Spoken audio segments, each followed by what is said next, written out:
Hey everyone, happy Wednesday. Jim Gonzalez here, EDI support. It's a little dreary out today here in Pennsylvania, but I wanted to jump in and let's talk about EDI and some of the things with the manual processes versus full automation, how to find the right balance in EDI. So, one of the things that I always try to tell everybody is listen, no matter what, you should always look for automating as much as possible.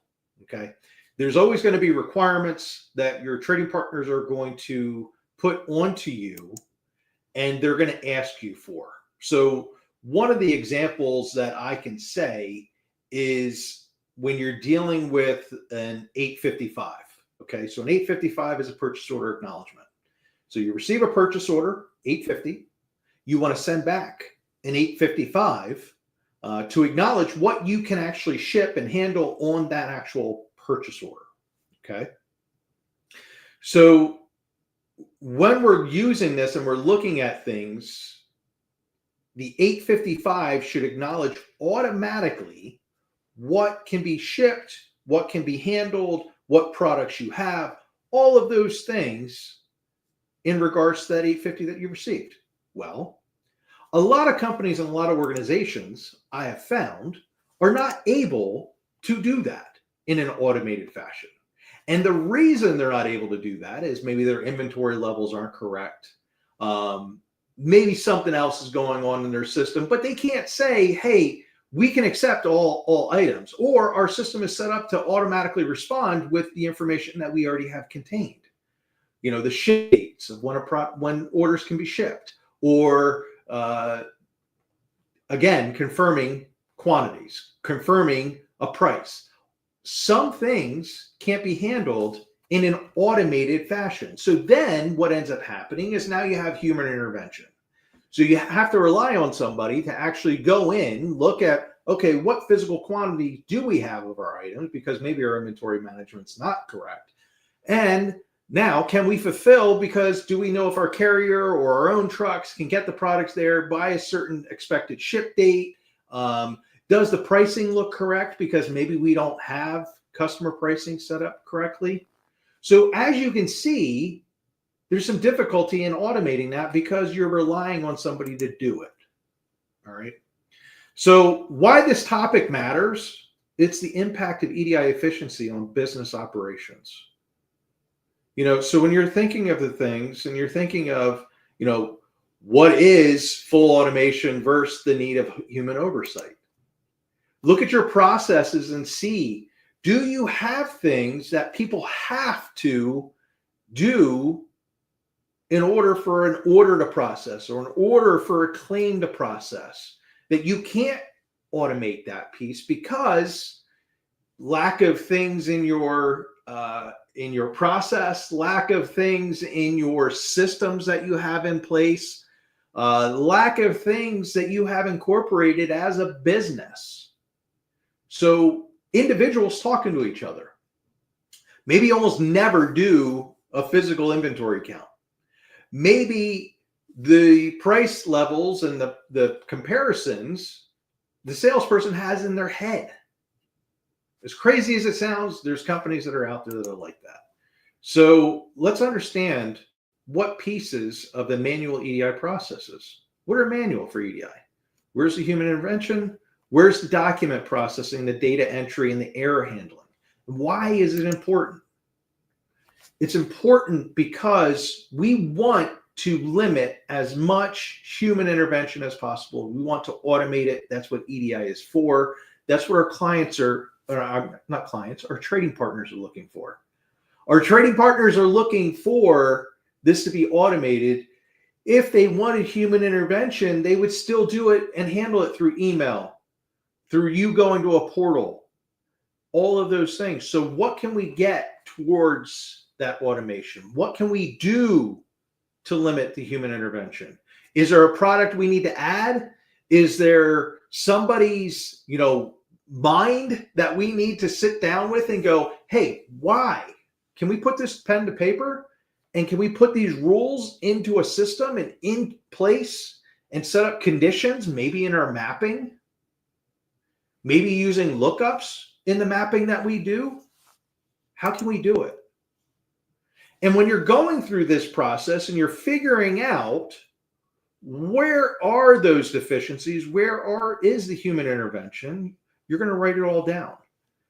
And then maybe you need to meet with an organization like ours that can consult you and can say, hey, listen, there's some products that maybe, or different ways of your mapping, depending on the products that you're already utilizing.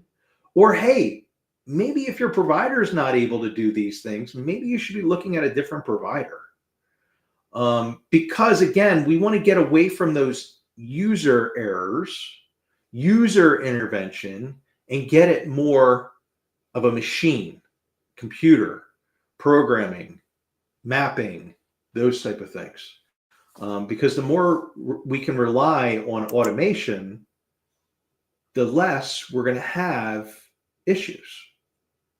Examples of manual EDI tasks is manually uploading and downloading EDI files. So communication. Hey, can you use AS2? Maybe you can schedule FTP or SFTP. What can we do so that somebody, again, isn't intervening in our way of processing? Where are we having to do manual data entry? Like, are we going into a portal, manually entering information or rekeying information between two different systems? Why? Where's the deficiency? What can we correct? What can we handle?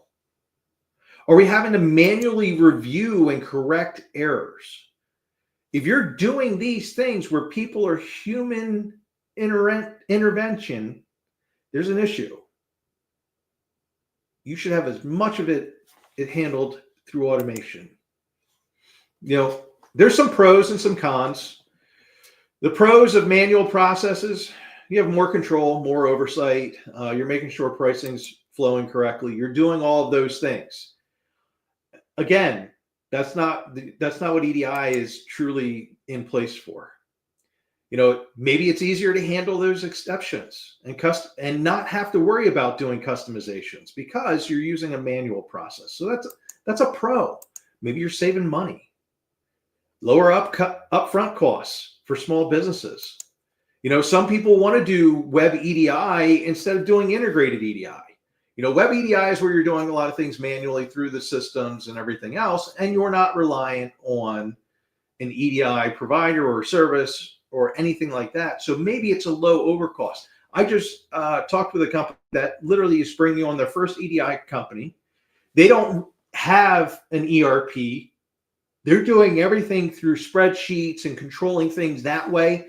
Well, web EDI, manual entry, right now makes sense. Why invest in an ERP or something on the back end where you can do it through manual intervention, and maybe you can automate as much of that manual entry as possible, depending on the provider that you select.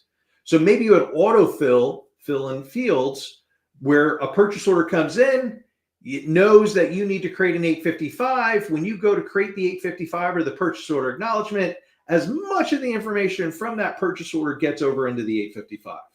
Wouldn't that help? So those are small steps that you can do. What are the cons for manual processing? Time consuming, error prone, user intervention, higher risk of compliance issues and chargebacks, inefficiencies where the business needs to scale. So if you're manually doing purchase order acknowledgments, or you're manually doing things with healthcare claims, or whatever the business may be, reaching out to carriers to find out about your shipments, all of those things that take people to do is an efficiency. It's inefficient and it's time consuming. Because if you can automate it and you can get the computer to do it, you can actually take your time for tasks that actually mean a lot more to the business. And if you think you're going to scale when you're doing manual interventions, there's an issue. It's not going to happen, because imagine doing 50 purchase orders in a week. You can do it. You're keeping along. You're trudging along. Is it favorable? Do you like doing it? No, not really. What if all of a sudden that 50 becomes 500, 5,000 in a week? How many people do you need to add? to do that. Whereas if you have it automated, you're not adding more people. Maybe you're just adding a little bit more bandwidth in the computer system.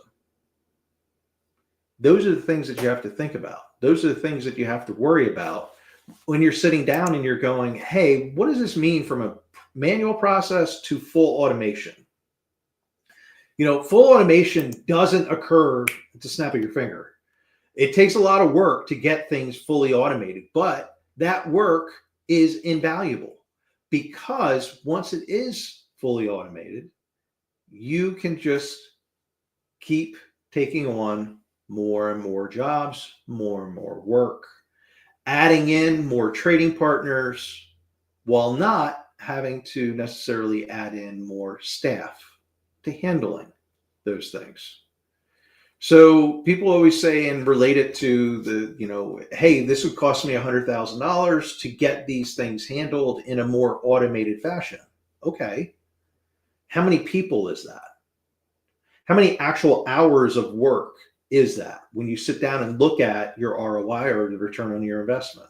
So start thinking in that mindset. Start thinking of, and logging what that time is. I have had clients literally log how long does it take you to create an ASN if you're doing it manually, or how long does it take you to create an invoice and reprocess or re-enter that information. Figure it out. It's 2 minutes maybe per invoice, or 2 minutes or 5 minutes per ASN. Well, okay. So at what point is that going to be way too much time, and how quick are you going to hit that? Because as organizations, we have sales teams that are trying to gear us and get us into larger accounts or increase our load with a certain account or whatever it may be, but that's their sales role. Our role from an EDI API integration is to make our jobs easier and less reliant on us, so that we can then take our time and allocate it to something else that's going to help to grow the business even more, or help where we truly need to use our brain power and figure out the if, then, what, else, like all of those things that we can't put into a system. As things go on and as things progress and as we get into the world of AI, machine learning, all of those things, we're building that repository. We're building the automation. We're building all of that stuff. So manual processes hopefully will start to diminish and go lesser. It's better in my mind to add in automation sooner rather than later. Because when I see people doing it later, you're scrambling after the fact. You're scrambling to add it in as your business is also ramping. So now you have two things that are really pressing against each other. Where had you done it when maybe the volume has become steady or isn't where you exactly want it to be, it's an easier thing to take on. Think about those things. Think about how all of that works together as you're looking at your manual processes versus your automated processes. And you're figuring out what can you automate, even if it's small steps. And if you can't figure it out, take down the time, figure out what those processes are, figure out your pain points, and come to an organization like mine to say, hey, this is what I have. Can you help me to figure out how to make it better when it comes to EDI, API, and integrations? We'll sit down, we'll have a meeting, and we'll go through it. So those are what I wanted to get across today. Is I just really wanted to hone it in and get you understanding and get you thinking of the manual processes versus the full automation and how to find that right balance. Sometimes I always tell people go towards that full automation as much as possible. And sometimes you just can't, because maybe there's rules and whatever that are in place that it's going to be way too hard and too difficult for us to get away from that manual process. So we just have to build it into where we can maybe make up time elsewhere. Again, Jim Gonzalez, EDI Support, LLC. I always love trying to share some knowledge, share some insight of different things that we see and that we have going on. If you have any questions, don't hesitate to reach out. If there's comments, likes, anything that you want to put out there that you would like to see us talk about or shed some light on, or any of those things. Again, I don't know everything. We seem to come across a lot of different things.